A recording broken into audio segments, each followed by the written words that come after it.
नमस्कार जय जगन्नाथ जय माँ सारला मु शुभ खुंटिया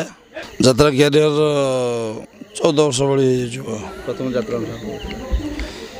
अपेरा सोमनाथ एजावत कतोटी यात्रा छटा यात्रा बैठे विगत वर्ष आपण कोन बाघा जतीन ओम श्री बाघा जतीन लोकनाट्य जे खलनायक को पार्टी आपन को परिचित करिछि शिवानी पार्वती बेसी को माने को अनुष्ठान रे जानिले जे ना नुआ टोगाटा सेटा शिवानी शिवानी माइलेज दे निश्चय बहुत भल माइलेज देथिला आसले एंट्री करले डायरेक्ट खलनायक करले ना प्लान नहीं फास्ट ए खलनायक रु आरंभ साइड रे काम करते